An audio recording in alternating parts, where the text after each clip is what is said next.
Good evening, ladies and gentlemen, and welcome in the Czech Center, Berlin.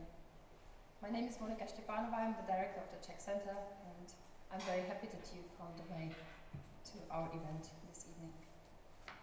The discussion where the art turns into politics, or Kunst Politik wird, is the final part of a complex event that we organized together with the Institut für Auslandsbeziehungen and the culture section of the Swiss Embassy.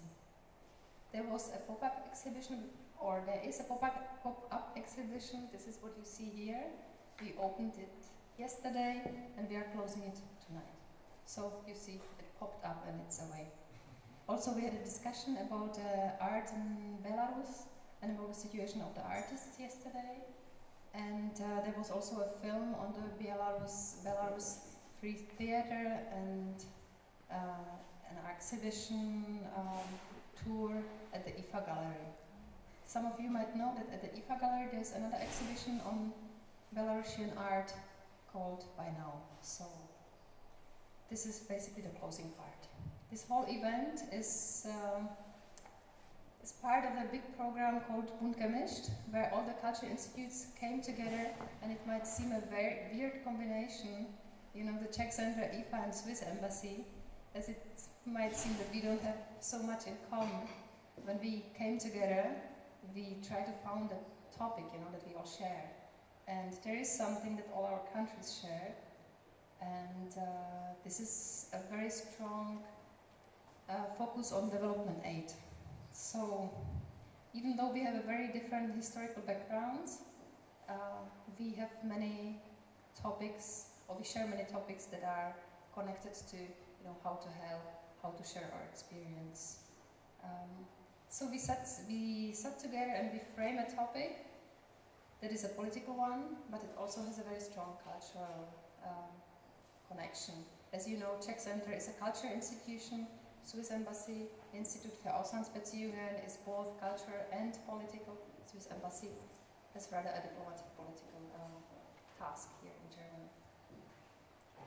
The topic that we decided to talk about is actually the support of culture and of art in non-democratic countries. Does it actually make sense to support art projects and alternative platforms in non-democratic places and states with Western European tax money? This is something, you know, that everybody, I guess, is interested in, and this and many other questions will be addressed today by our host, Ms. Tomáš Sacher. I'm very happy to welcome him here. He's from the Czech weekly Respect, and they are our other partner. This discussion will be online at the Respect platform, Respect Online. So if anybody has a problem with being, you know, being filmed or being on pictures, please let us know. Yeah, maybe it's precisely the support of alternative and partly underground cultural movements that can form the coming generation in a positive way and maybe later on have an impact on the political system. This is actually the issue we try to address and to see. To address this, we invited some experts. We have experts from Czech Republic, from Switzerland, and also from Belarus. And my colleague Tomáš Sacher will present the guests later on. I'm just already saying welcome to the Czech Center. Yeah. I already mentioned the exhibition and also that this is the last chance to see it. I would also like to mention that one of the curators of the exhibition, Tanya Artsimovic, is on the panel tonight, and also the two other curators, or at least I have seen one of them, the co-curator, are here with us tonight. So if you have any questions to this exhibition after this event, we can talk about, or you should talk about it with Tanya. There's also an exhibition in the IFA Gallery I mentioned earlier. It's called By Now. And I think one of the co-curators is also here, if I see right. And so some of you, if you have not seen it, you should, because it's definitely, you know, it's worth seeing it too. Yeah, I mentioned that this event is a cooperation between IFA, between the Swiss Embassy and also us, the Czech Center. IFA is tonight represented by Petr Mareš, and Swiss Embassy by Johan Eschlimann and Stefanie Wald. I'm very happy that they are here, and I'm very happy also that we managed to have this cooperation.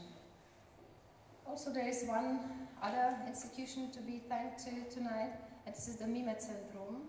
And we are very happy that they help us and that they make the film that will be streamed later on at Respect Online and our platforms. So also thank you for this effort and for helping us with that. Another thank that you might have already appreciated is the thank to our new sponsor, which is from this week, the Czech beer company Budvar.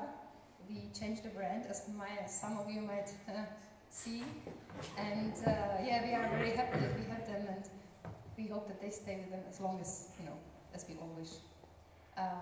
Tonight, your expectation of a good Czech beer will be for sure fulfilled, but there is a little extra that is also thanks to this cooperation. You can have some Swiss wine that we, of course, thank for the Swiss Embassy.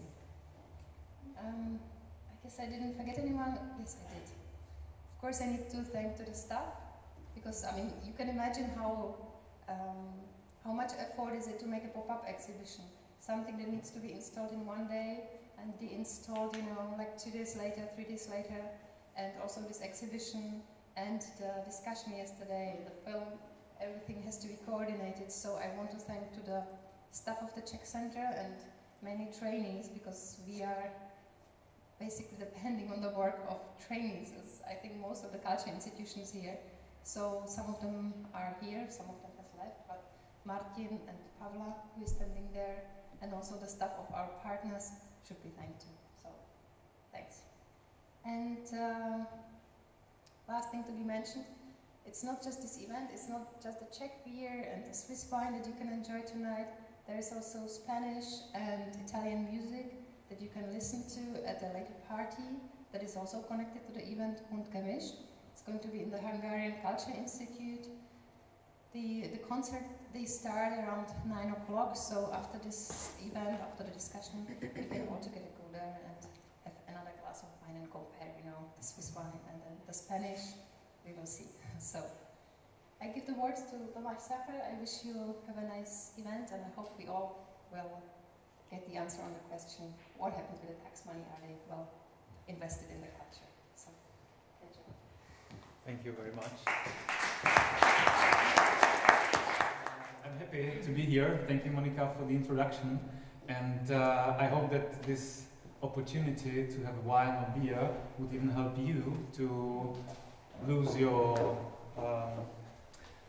borders by asking our guests. Sometimes people wait too long, don't wait, and really grab your possibility, because we have tonight 3 outstanding guests. I'm happy to welcome them. So I will start on my left hand with Tatiana Artsimovic, who is one of the artists you can really see around, and who is an important lady in a magazine called Partisan, where art is written with big letters. So it's really something that has a lot to do with the culture, with art, and with the people who are also opposing official structures in Belarus, in Minsk. So welcome, good evening. Next to Tatiana, there is Céline Yvon, who is a Swiss expert on international cooperation, who has various experiences with various organizations, and who tries a lot to help in countries like Belarus, but also other, Tajikistan, not even in Europe. She mentioned Burkina Faso when we talked before, but today we will try to focus on Europe, but she has really a lot to share with us, so welcome, good evening. And the third guest is Szymon Pánek, the second Czech instead of Monika and other staff next to me. And Szymon is really quite, I'm happy to have him here, because he's director of the biggest Czech NGO, and I have to say that it's not the biggest one just with a number of people working there, but also with its story. I would even say it's really kind of good work they do since the 90s, and they have started just as a group of people who just wanted to help. In that time it was in Yugoslavia, but later they included many other countries and they spread their activities from humanitarian help to many others. So welcome, good evening. And really, once more, don't hesitate to ask our guest and don't hesitate to comment on the debate. We would take around 90 minutes, we will see.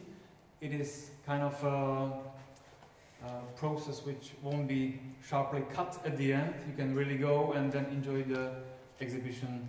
So then maybe even you will have a possibility to talk personally to our guest.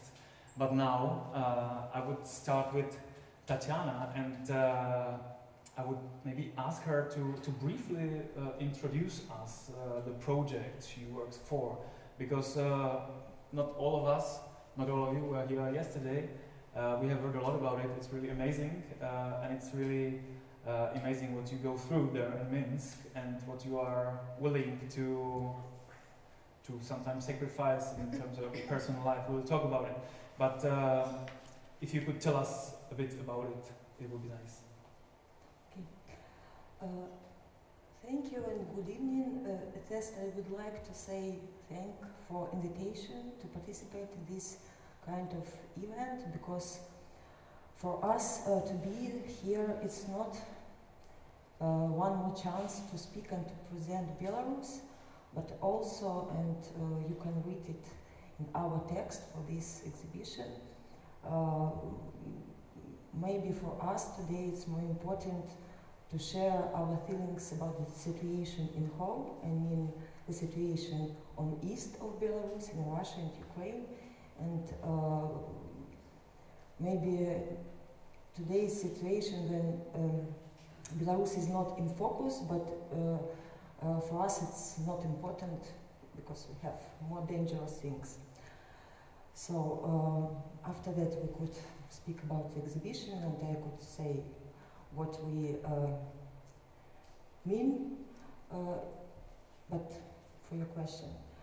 Partisan project was started in 2002, and it was very difficult situation in Belarus. Maybe it was a peak of Lukashenko in the country, and as Artur Klinow told, that it was really empty space.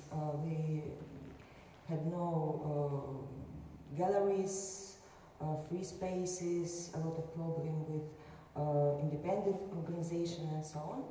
And of course, it was needed a place, a project in the culture which could to common people. So actually you're not an activist, to say, because this is an important question which we will talk about tonight. Mm-hmm. I just wanted you to say that you're actually artist, you're not activist, but the border between those two spheres is sometimes pretty tiny. I don't think about this kind of definitions, because for me it's my life and activity, and of course I would like to be more artist and make artistic project, but the reality is this. So, and I should, and I would like to do, and I do it. So for me, no borders between activist and partisan culture and art, because our strategy, every time when I present the project, I say that we make politics, and it's our issue. And it's maybe take time to explain how, and maybe after. But for example, in the case of partisan project, we could see how this, for example, there is no one, no magazines, no organization, no institution, but during yet 12 years we have total different situation. And when I think and analysis why it happened, I think partisan played a main role for it. Because we understand that we could say about political issues, but people need to be common, to discuss, to share opinions and so on, and for it, it's needed platform. And Partizan writing about culture, about contemporary art, I guess, create this kind of platform. So that was nice when you have said that it is actually your life, there are no clear definitions. But for the people like Celine, it is maybe important to define what kind of activities there are going on in the country, which are you focused on at the moment, because you want to help somehow. And by the help, you probably have to define what kind of help for what kind of people will it be. But let's stay by this question of this border between those two worlds. How sharp is for you between, I mean, just living or doing art and activism? It's a good question, but like Tatiana, I'm not sure I really like definitions. But let me say the following. I think that you know, depending on whom you ask, there are as many answers as to what is political art as people you ask.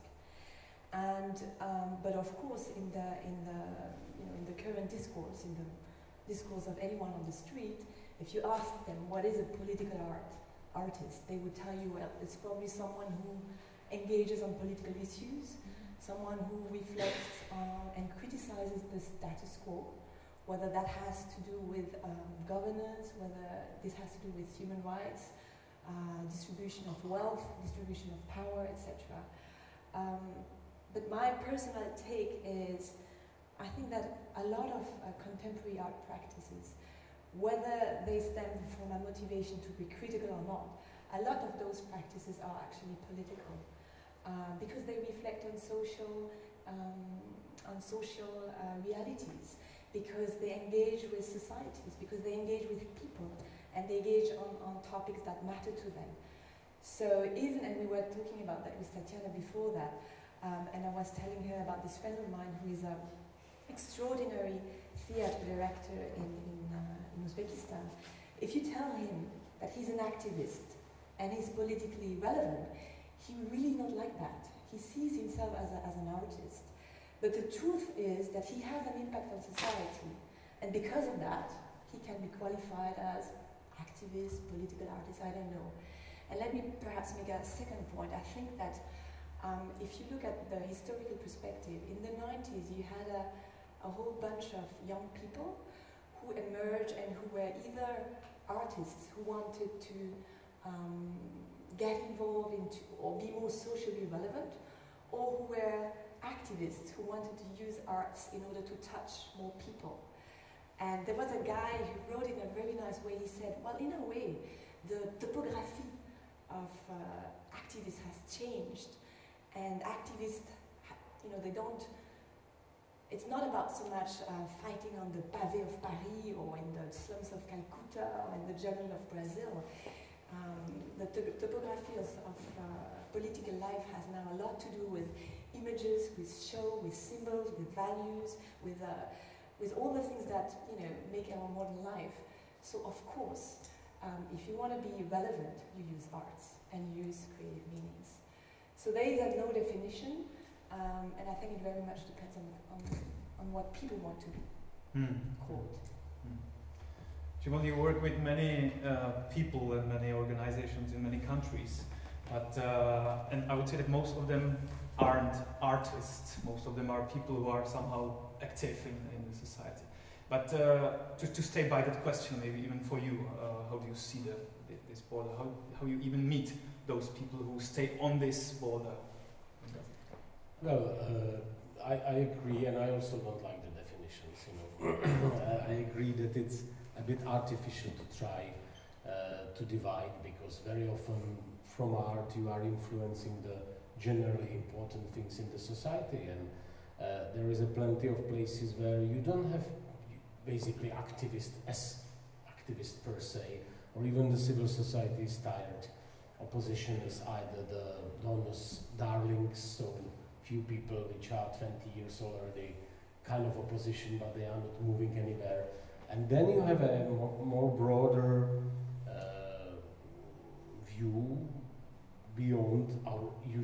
partners, which is civil society in a more narrow definition, and in that there are designers, graphics, artists, performers, or even the environmental activists or environmentally caring people. So it's out of the usual, you know, group of the typical civil society.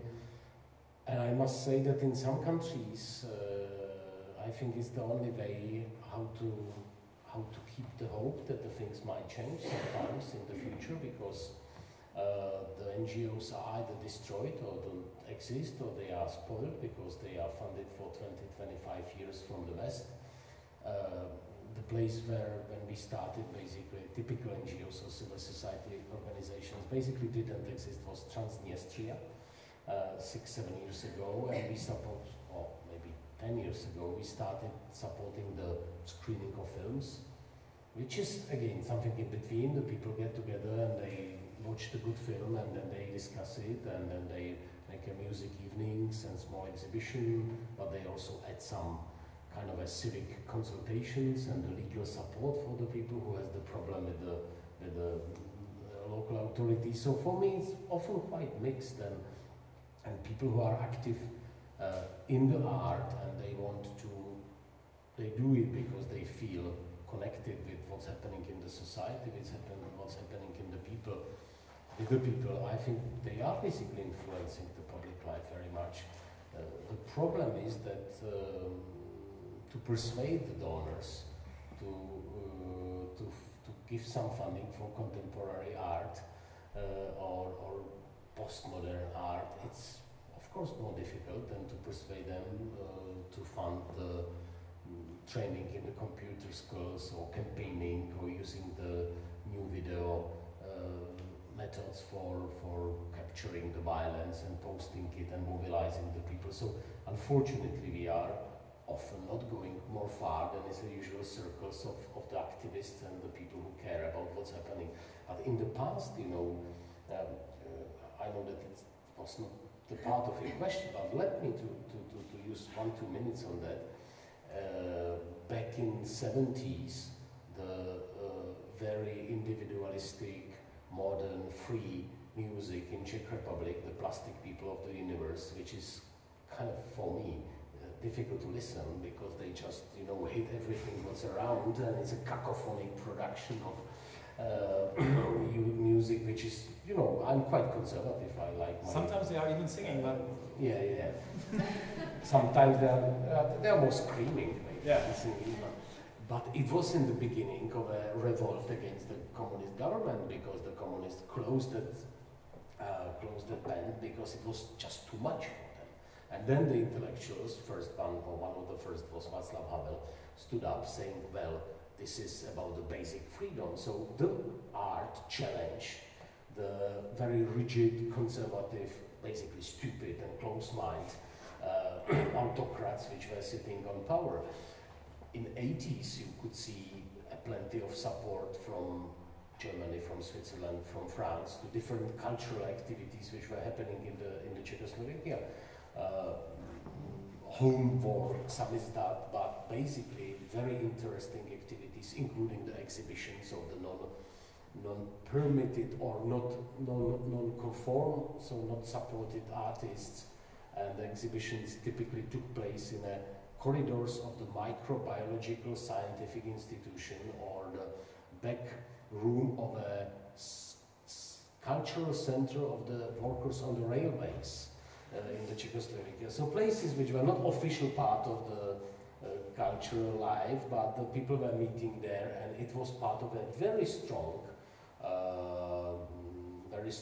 constituency, which was not kind of directly fighting with the government, but the values, the freedom, the feeling of the constituency, and the freedom in a broad sense, it was very present there, and it definitely played a very big role at that time, but also after that time, after the end of the communism. We will get back to Czech Republic and its stories and its specifics. It's really worth to do it. But I will jump now back to Tatiana and actually ask her about this feeling when you are in the middle of the work. You have a lot to do with the theater, for example.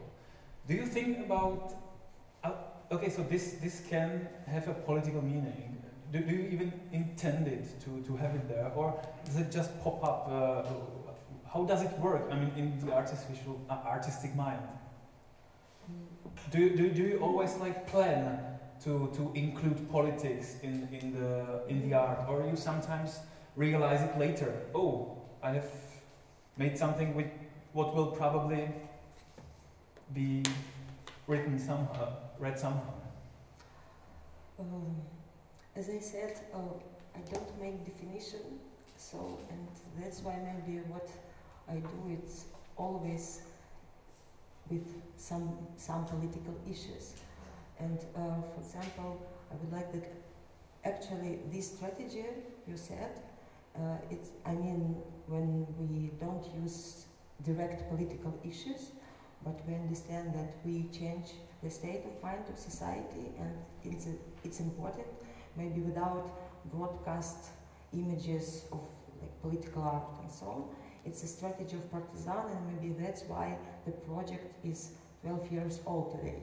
Because of course we could make, and in Belarus actually in 90s we had very strong political art movement, and we had some political prison artists, but after that the question was maybe the reason, not only Lukashenko, but the state of mind of people, and maybe we should to try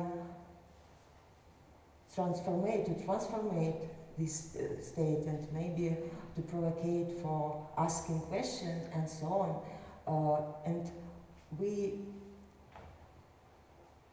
don't use, for example, often Lukashenko regime and so on, but I think we made a more strong act, because people begin to make questions about why, what, who, and so on.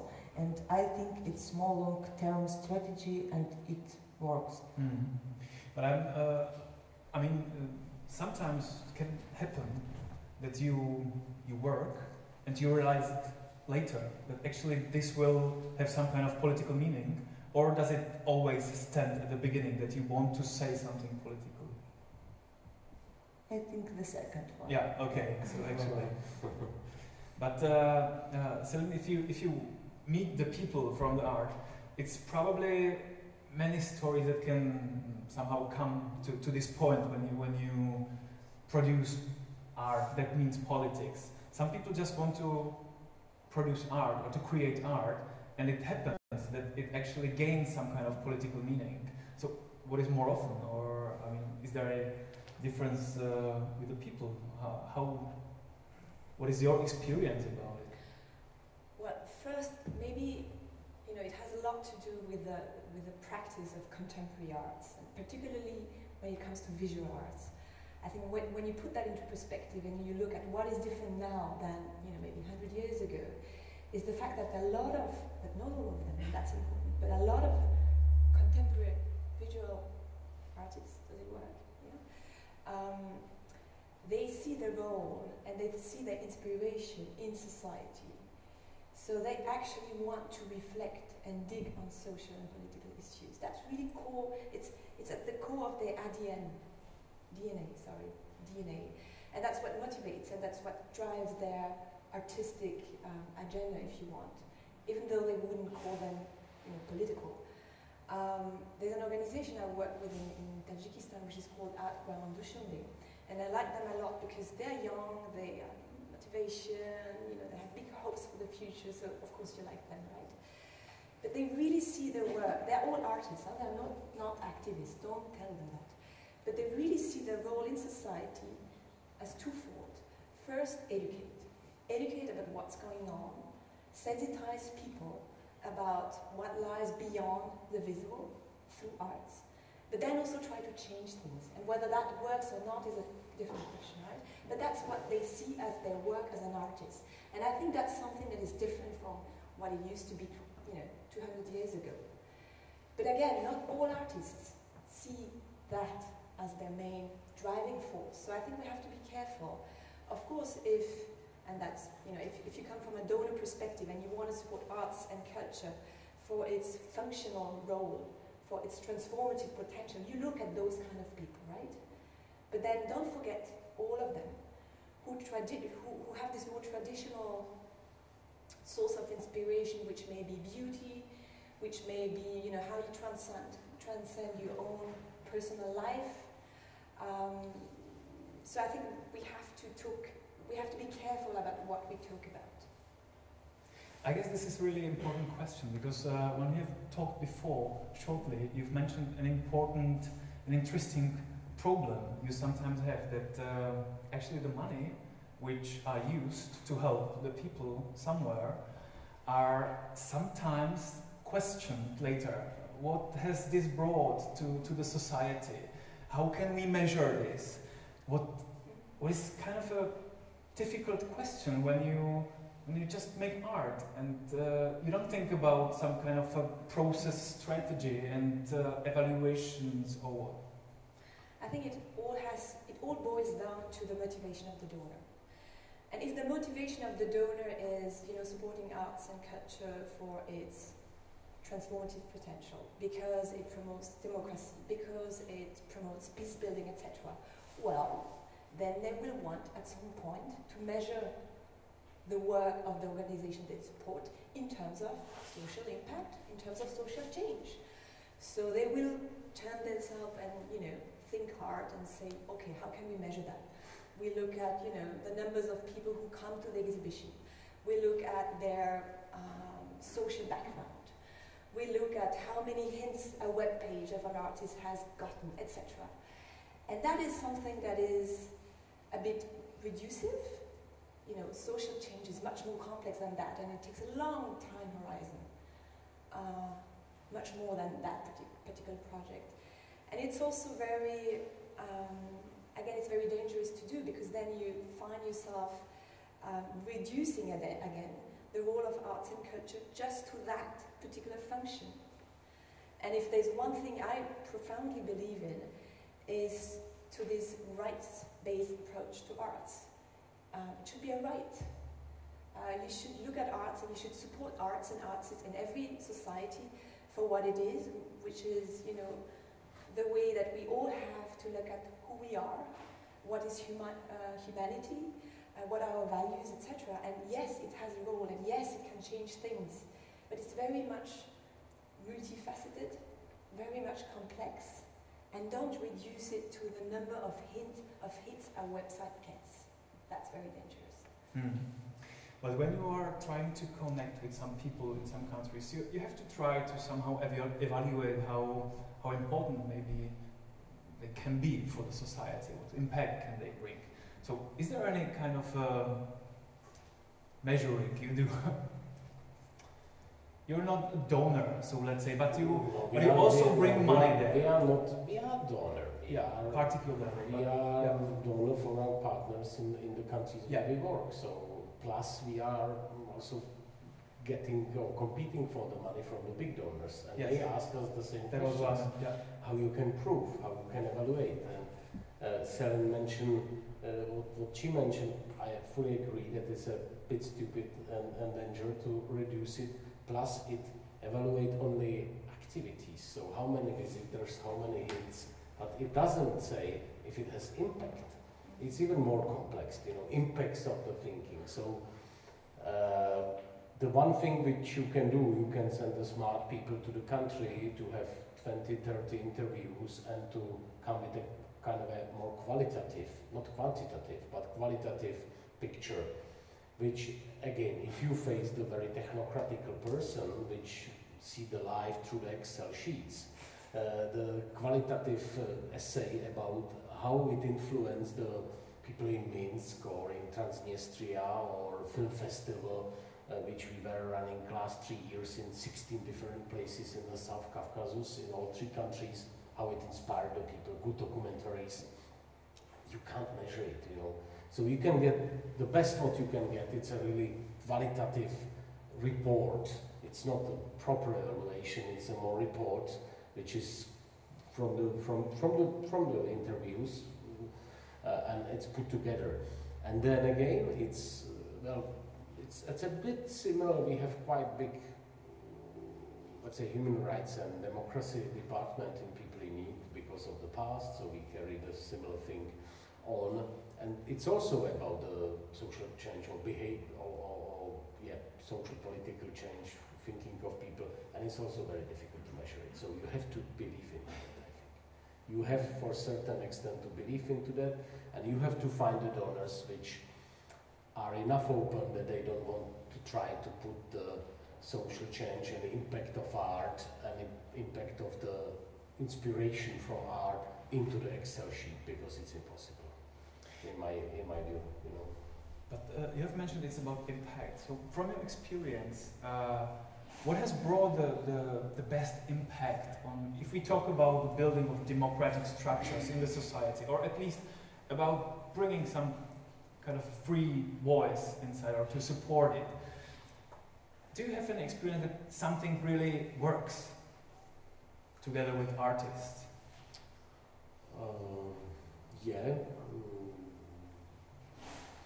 For the young people, the art, street art, the modern types of the art, it's definitely more appealing than the books from Václav Havel, probably, with all the respect, you know. So I would opt more for the book, but you know, we are trying now, for example, in Russia, to kind of strategize more what we will do, because we don't want to stay just in the big places and support a couple of last people who still stay against the authorities. So we are thinking what to do in the next 5 to 10 years, and our thinking is in a direction of trying to reach young designers, young graphics, even the people from the science, because these are the circles which might be potentially interested in the values which are definitely not on a first places for Vladimir Putin. So you are looking for the people which are different, which are value-based, which might be an option and inspiration for the rest of the society. And you mentioned building democratic structures. I think it's too far in the most of the places. We more talk about inspiring the people, maybe a little bit empowering the people, mentally at least, that I think that it is a value for me, so I'm ready to not to fight for that with a gun, but at least to go and express myself, to do something. And for the definite films, good documentary films, we have an advantage that People in Need runs every year the documentary film festival, which is in a broad sense about the human rights, starting from the indigenous people through climate change, LGBT, up to the more narrow political rights. And we usually get about 1,000 to 1,500 films from all over the world, and out of that we select 100. So the selection itself makes a very interesting portfolio of strong, very good documentaries, and the good documentary, not just the, you know, with the educational intent, but a good film, which especially in the last 10, 50 years, the trend is that the documentaries are going very close to the people. They are almost, you know, under their blankets. I would say they are very close, in a very intimate contact with the people, and it has a very strong kind of a motivating factor, especially for the young people, if they see the good documentary from the spot, which is it's not narrative, it's not educative, it's a really emotional one. It works everywhere, basically. You mentioned two different but pretty important questions. One is actually, when does it work? What is the right? Of course, there are many, but what is the structure we could and should support? And the other one, what should be the realistic goal? Maybe not just to build a democratic structure in 1 year, or what, just to create this feeling. I must say that we should not accept the push from technocratic people and donors that everything could be measured in quantitative ways, and that the human rights, more money you put here, more human rights and democracy appear on the other side of the log frame, you know. It's absolutely stupid, you know. But going back again to the Czechoslovak experience, I was a kid. I didn't except for the small pieces, remember it. But when the people got together first time in 1977 in Stockholm, it was 150 people collecting a little bit of money to support Charter 77. It was absolutely naive step, and no one was thinking that it can really change something, but they did it because of principles.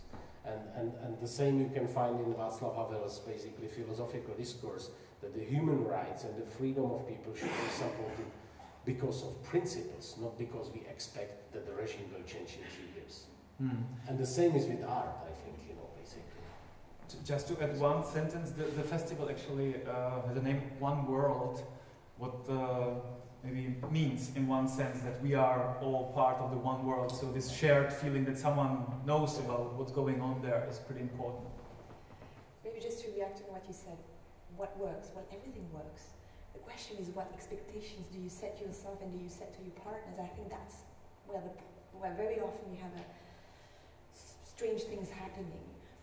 And I think one has to be really realistic about what one can do and really value what is actually happening on the ground. Let me give you an example. We are here to talk about, you know, the power of arts and culture to promote, for example, peace building, right? This theater friend of mine in Uzbekistan, he had this weird idea just before if you remember 2011, I think, there were these pogroms against Uzbeks in Kyrgyzstan. He had this weird idea of asking Kyrgyz to meet Uzbek theater directors on the following principle: let's reinterpret each other's classical stories, and let's then show it in each other country. I told him, you're crazy, you're going to be killed, right? So what he did, he took a little bit of the Manas epic from the Kyrgyz, and they showed a piece reinterpreted by the Uzbeks in South Kyrgyzstan, in Osh, which was the epicenter of the pogroms, right? Well, it was shown, it was seen, he didn't die, right? I was the first surprised. It was a powerful symbol. I'm not sure it has changed anything in terms, you know, of the life of this country. Of course, it has not. But the power of symbols is really important. I'm sure he has inspired young people. I'm sure he has shown that actually there are some common things that people can actually meet and talk to each other. And I think that is very important, and that should be put into a love frames. I don't care how, but that's exactly the thing that a donor who has supported that process should be proud of.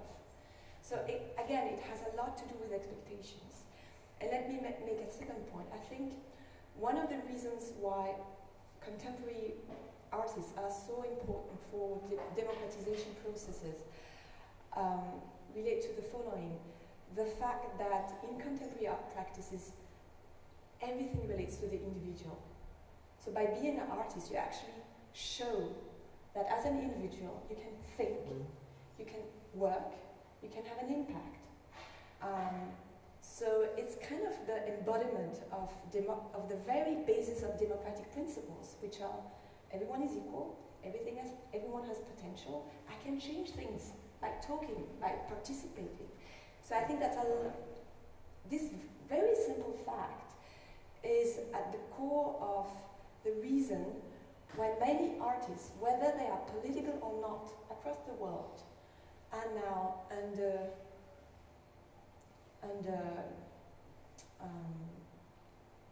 are being put in prison, are being harassed, etc., just because they are contemporary artists. So again, a reason for supporting each and every contemporary artist just because he's an artist. He's himself, herself, an island of democracy, if you want. As I promised, I would like to give you space to ask questions. So if we have the first one, so probably not enough beer. Yes, we have. Please.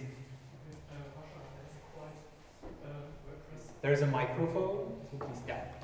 Russia has a quite repressive legislation when it comes to donations from abroad to Russian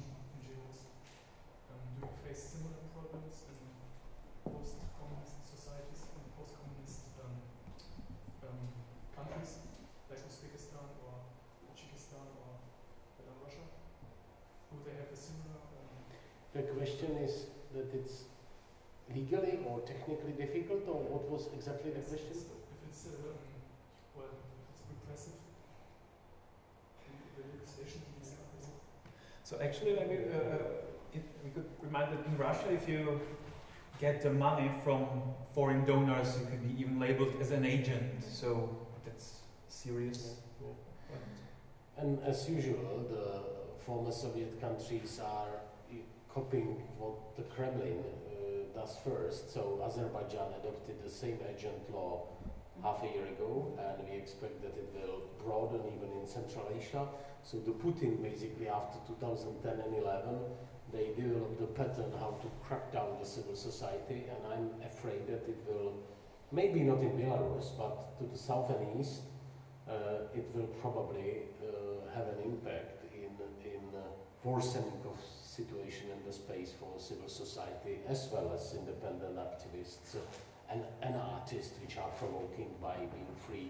Already in Azerbaijan is very serious. There is about 70 new political prisoners during the last 3-4 months, which is a lot. In Uzbekistan, you have to, if you want to actually financially support an organization, an NGO, well, first of all, there are almost no NGOs left right now in Uzbekistan. But if you find one that is interesting, and you want to support it through money, you have to have your grant being approved by what they call the grant committee, which is a state body. And that takes a lot of time, can be really complicated, and that makes, it's a politically driven technocratic barrier to support NGOs in general and artists in particular. But I would like to add that in Belarus we have this kind of situation about 20 years. For example, for us, when we see what happened in Russia for cultural organization and so on, for example, some days ago I read that Theatre Doc, it's a famous Moscow theatre about documentary, was closed, and for us it's clearer because the same happened in Belarus at the end of 19th, and we could guess the finish of this process, and that's why I said that how we understand political art, because we really have experience when from political art as a form of resistance and spontaneous act and so on, we came that we should be more politics. So we should think and also about the result. Artists every time think, of course, I could make strong political action and to be prison. But what I want to be arrested, or I want to see effect maybe after 2, 3, 5 years. So if someone comes, let's say from the West, and offers you kind of a money, kind of a support for what you do, is it a risk for you? Yeah. So the authorities can just find it out that you have taken some kind of money from the West, or you have to even inform about it? No. No. Because if you know the situation in Russia, we have the same. But there are always delays, and don't ask the details probably. But, okay. It's a game between, because then, of course. Then the mistake happened, like with Vyasna, with Aleš Bielatsky, and he got a grant, and the Belarusian secret services, they figure out that probably he deposited in Poland, and they made official query to the Polish police, and the Polish police, because it was officially according to the Interpol procedures, they find out that in the bank there is an account, there is the money for Aleš Bielatsky, and they use it as evidence. They put him to the prison for 5 years. So. And I think that's where one has to, be very creative, bearing in mind that you will only be able to use that creativity to do very small things. But for example, what cultural institutes do, or some donors like, for example, Switzerland, which I know quite well, they do, collaborations. Or co-productions. For example, they say, okay, we cannot pay you a salary, but let's do a piece of theatre together, right? And then they do not transfer money, but they rent the place directly. They do the stuff themselves as a donor. So that is a huge. It really can make a difference on the ground for the people concerned, but it also means a lot of energy and people at the embassies, at the cultural institute that have to do that work. And very often donors, they don't want to do that. But I think it can actually make a difference, specifically now, in those times where, frankly, there are not so many possibilities left for these kinds of organizations. So we are at the current situation. I mean, geopolitically, it's not somehow clear what will develop from the Ukraine crisis and so on. Do you feel kind of a rising tension in Belarus, that the authorities would pay more attention on what's going on, or who finances what? Or are they more nervous about, let's say, the opposition coming from everywhere?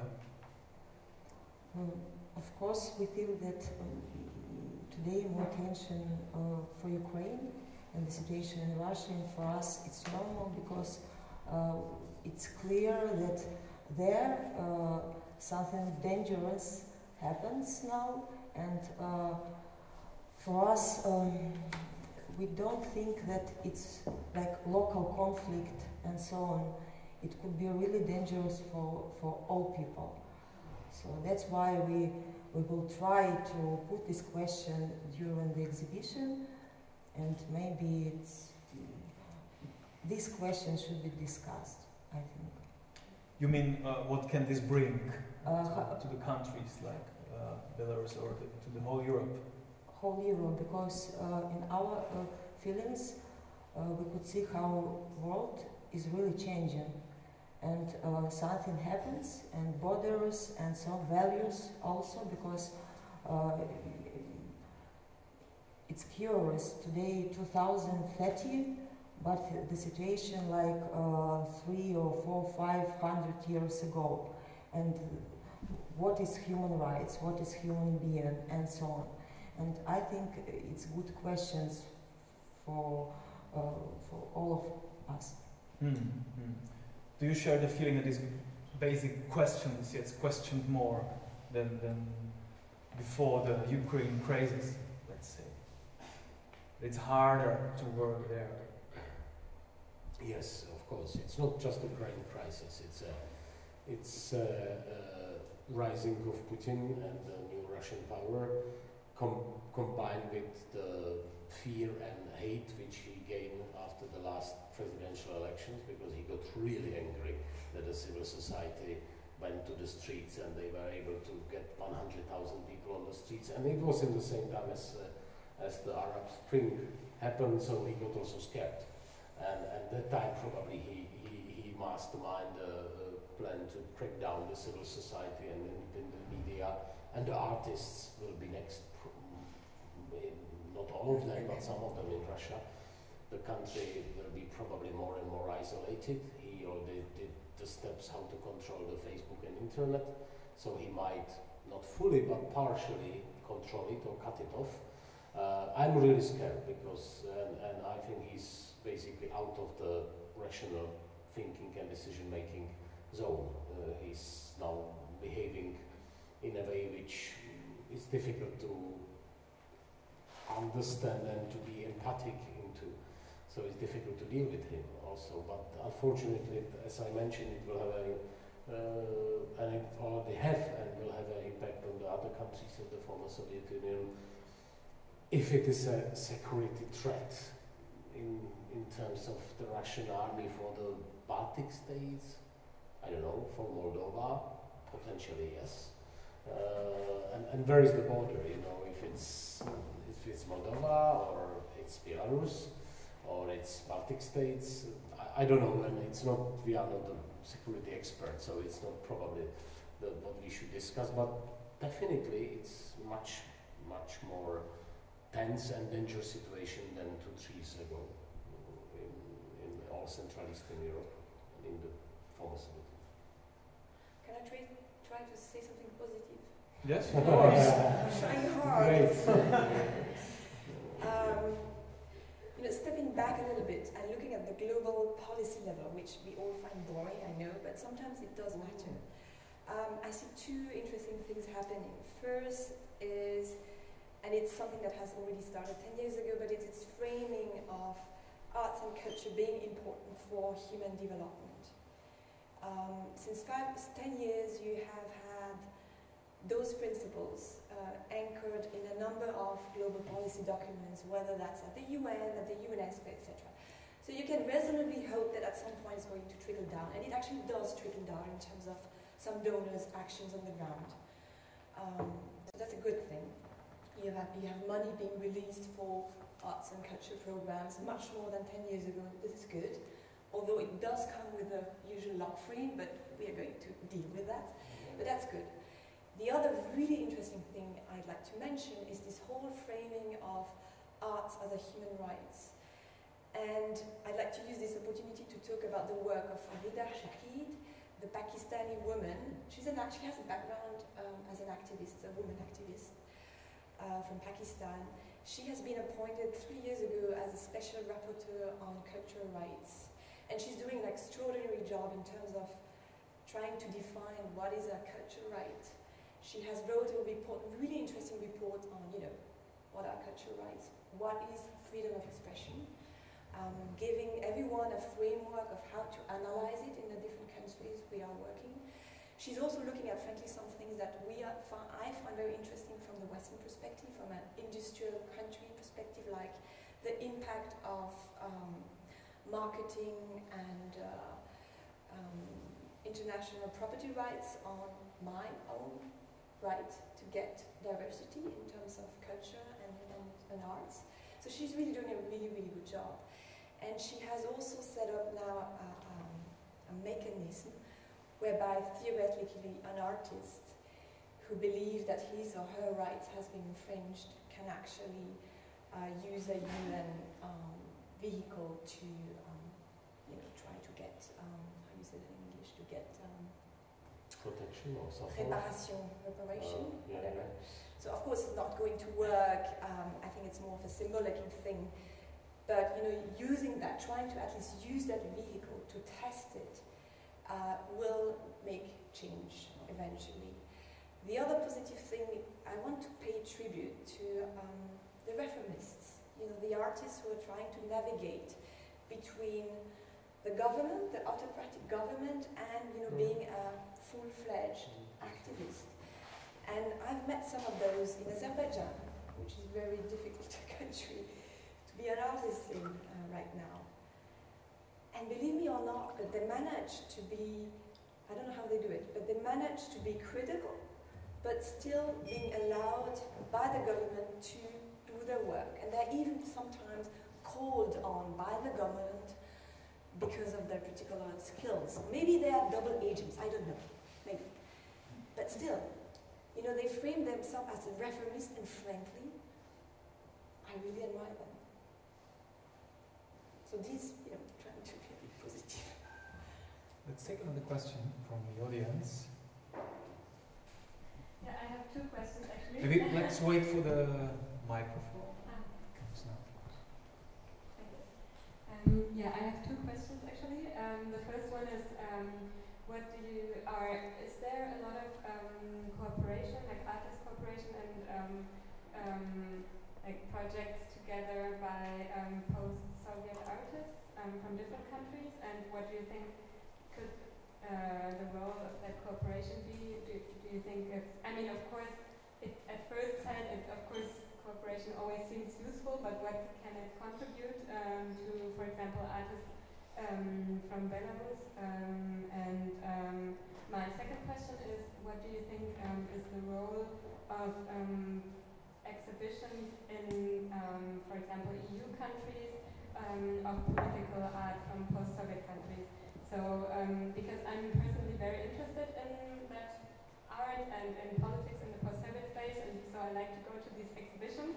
But then I ask myself, what is actually the benefit for people from Belarus to have their exhibition here? I mean, can they? Is it only the benefit that they have a bigger audience for their projects in Europe, and do they get more funding then, or more political attention, or yeah? Good. Thank you. Probably, Tatjana. I would try. Do you mean collaboration artists Among the different post-Soviet countries? Okay. Of course, for us it's very important, and we make this kind of collaboration, and maybe it also like one step of evolution. I mean, after USSR period, because of course at first, at the beginning, people in different countries, in Ukraine, Belarus, thought about themselves and their situation, but after that you would like something more, and begin to talk with Ukrainian artists, for example, or Russian artists, and we share our experience and so on, and now we make some cooperative project, and it works. Because when artists from Ukraine, for example, the last exhibition we made about gender and sexuality, and one artist was from Ukraine, Anatoly Belov, and it was very interesting discussion between Belarusian artists and here, because he could tell about situation with gender, LGBT in Ukraine, and it was very useful for us. So, and the second question, sorry? About the exhibitions abroad, okay. here in European countries. Of course, my first question for Peter, when he asked about this exhibition, was what did you expect? Because, of course, we could tell a lot about Belarus, but every time we had question what you know about this country. And it's interesting because every time the answer, nothing. 20 years, there were a lot of projects about Belarus in Europe. And every time, black sport, white sport, and nothing.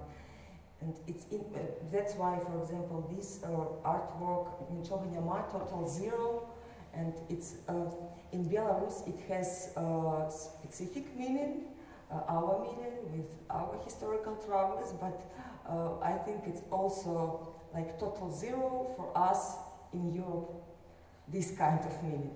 So, but I think that you could see there only a start of this project, because we were very happy that we could make it, because maybe if you didn't ask, we also discussed this question about war and our feelings about war, but now we understand that we should continue this topic, and I think in Belarus it will be also interesting, because of also the issues of war is very traumatic for Belarusian, and there it could be another expression, but strong. Maybe one more question if we have now. The microphone. There. I want to thank you, and I want to share my experience. I was 18 when the wall came down. I was part of the civil society movement in East Germany before. So I instantly have some relation to what you say, because I have the same sort of background. But if I talk to my German fellows, it's like you said, there's nothing and no relation, and there's this image behind the German border. There are wolves and bears and nothing. I would like to give us some advice. What do we do wrong, and how can we change ourselves to turn the perspective? You tell us what to do. Okay, kind of a complicated question, but who wants to? Well, I don't know, I think the first is to have a realistic expectation, because I don't know how in Germany, but in Czech, 10-15% of people are really active and engage in something more than the, let's say, normal life. Then out of that 10 to 15%, the smaller part is interested in what's happening outside the country. So finally, you end up with relatively small numbers of people who are interested. In Slovakia, with the big mountains where the people used to live in the close valleys, it's much worse, because to go over the border, it's over the mountain is always more difficult.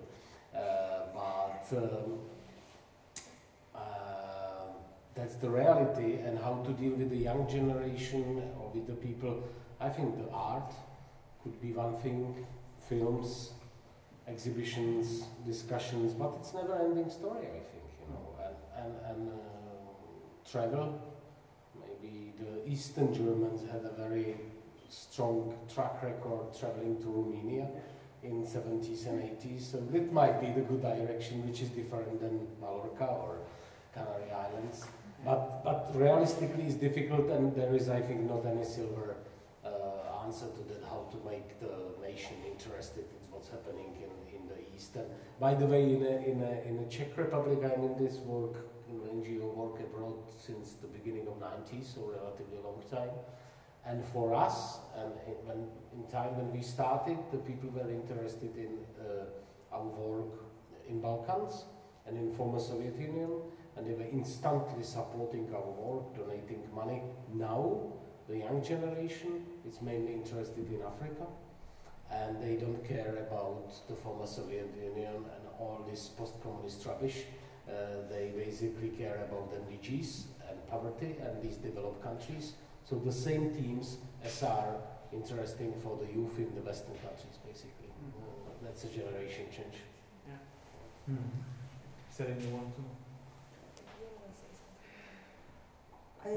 I like very much the idea to be realistic, because at the moment I work with the topic of utopia, how it was realized in USSR, and I think to be realistic is a good answer, and also we should every time to make questions, and maybe don't expect that we will find answers. And it's like a process. If you work with the artists, do you feel kind of a responsibility for them after you support them somehow?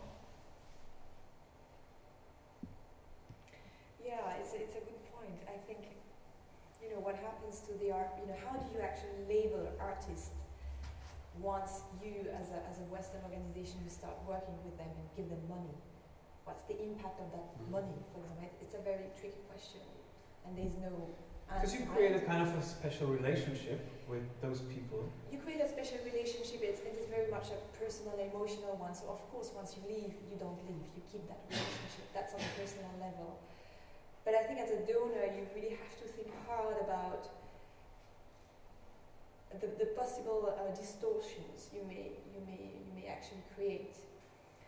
Specifically in countries where you have so little money going to arts and culture, and where, from the public money, right? And the money that goes there, for example, in Kyrgyzstan, you do have a cultural policy, you do have actually money going into culture, right? But the money that goes into culture is very incoherently done yet. It's kind of weird, right? So if you come as a donor, and if you have several donors coming in and having lots of money, you kind of create, without wanting it, you create kind of a second type of world that gets Western money, and you antagonize those who get Western money, who are innovative, critical, young, right? And those who are, well, maybe a bit different, right? And what does it do to the society? What kind of backlash can you actually expect? I think that is something that we really have to think hard. And that, personally I have an example of a Tajik young visual artist that got actually identified and nurtured through, I think it was a joint Western, German and Swiss program.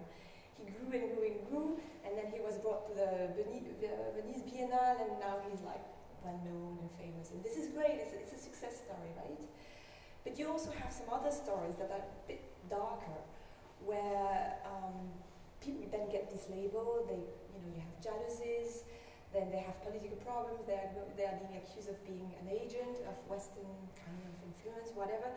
So I think you really have to do your math, you really have to do your analysis beforehand, and that brings me to a general point. I think a lot of Western actors active in arts and culture believe that everyone can do arts and culture, right? We all know how it goes. So you just go to a country, you meet a few artists and they give you money, right? But arts and culture is as serious as any other field of human activity, right? You have to analyze, you have to know who does what and what kind of interlinkages you have, and so you have to think hard before you do what you do. And some donors have actually a very good politics of not funding individual organizations because of all these risks that come with it, but actually funding networks and helping artists, and I think that was a question just before, but helping actually artists join forces and work on production issues, distribution issues, advocacy, policy issues, and make and spread the risks and avoid this labeling thing. That's my way of doing it. Why am I asking? Because actually you can really influence a lot their personal stories. Yeah. And we have also mentioned that the situation in some countries is getting worse, and it's probably not so rare that you work with someone who is getting into real trouble. So do you then feel kind of a responsibility when you should even say, this is too dangerous, maybe even run away from the country, or that you would even advise him what to do next to stay safe? Well, usually they advise us. Really? Well, of course, they know the context, and sometimes they tell us, don't fund me, don't give me money. Fund this project, find this, co-production, but don't give me money. So listen to what they say would be my first reaction. Okay. They know it better. Have you ever said to someone, this is too much, this is too dangerous? No, they told us. I have a case. Okay, is it the same experience? Yeah, and it's not that much with the art people, but as well, basically with the active people, we are probably more careful than them often, because they live there, they live through risks, they have to face the risks for the years. So, but then if we think that something qualified and if they really want some support, then we are able to support them. I don't think so that I would say no, it's too much, because I leave the, let's say, risk management or the judgment how far they want to go, because it's their life, their activity. By the way, this is the basic principle which we use, that everything what's happening in the countries, it's the specific evolution of each society or specific situation, and who we are to say you should do this or that. We can only support the people. We can't export something. We can't say them. We can help them, but the activity should come from the people basically, and the willingness and the courage and vision, and we can support in a limited way. But it's not our fate basically. It's not our country. So just to conclude this, so you have kind of a border when you say, this is something what I wouldn't do, this is kind of a limit for me. It's always their decision what to do. And if we got the request for the whatever military equipment from Ukraine, my answer was sorry, it's not our business. You have to ask some armies or ministries for of defense. We are NGO, we can deal only with the civic issues, but not with the issues connected with the soldiers, because it will compromise our war. Yeah, I could imagine that in some things we will be careful and say no, but otherwise it's I really trust very much the people in the countries, because it's their life, their risk, their decision. So maybe there's one important point missing here is, you know, who is it that comes and helps? Is it a, you know, a governmental agency, or is it an NGO? You know, as a Swiss development agency that supports culture, there are things that you may not want to be seen as doing. If you're Soros has a clear change agenda, you know, you may take some other kind of risks. So I think a lot also depends on who you are. Are you, you know, representing a state, and thereby also having this diplomatic kind of agenda, or are you an NGO, you know, a UN agency? I think it makes things different. I've seen we have a question. So it depends also which state, you know. Yes, of course. Coming from Czech Republic is completely different than coming from US. You know. Please. Yeah, a while ago you said you told us about the Uzbek theater producer, and you told him that he was crazy with his project. My question is, did you give him any money? Sorry? Did you give him any money? And if you did not, what else could you have done to support him? Okay, thank you. Yeah, it's a good point. Well, I did say he was crazy, but I've known him for almost 10 years. So once he explained it to me, I thought, you know, now I get what you want, and I think it will work, because he's a very clever man. I think if it was the Swiss actually who funded him. If they had not funded him, nobody would have. Nobody else would have, I think. And what happened, that he got a little bit of money himself, but most of the money went into bringing people from Kyrgyzstan to Tashkent, buying the stuff for the stage. We had stage designers coming from those two countries, and then traveling to Bishkek, to Osh. So that was what the Swiss actually paid, like directly, without going through them, through him. So I think that did make a difference. Good. One more question. My question is, well, maybe I start with my son. He's 26 years old, and he's one of these people who don't know exactly what Eastern from Berlin really is, but he knows a name. He knows Lukanenko and his fantasy stories. So, is there any cultural tradition of to hide ideas in fantastic novels also, which is also used in other of the post-Soviet republics, not only in Russia, by Lukanenko? Thank you. Interesting. Do you have any experience with this? I'm not sure I actually got the question right. Would you have any experience with someone who have tried to hide, let's say, this fight against the regime in some fantastic stories? Did I get it right?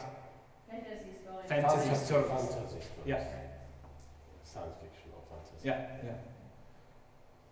During USSR period, it's called Aesop language. Yeah, Aesop language, yeah. Yeah, and of course, in last century we used this kind of strategy. But for me, for example, as a new generation, I feel today it doesn't work. Because I don't know to use this kind of language. I would like to call things as it is, but without these visions and so on. And in my opinion, it's true. I would like to be true. You mentioned Václav Havel and other artists in the Czechs. They were actually quite often quite abstract by the theater plays or by the music even. Was it somehow something that you then later also met in the other countries? You see, even it is. I think there is a less abstraction than before, because also before there was plenty of time.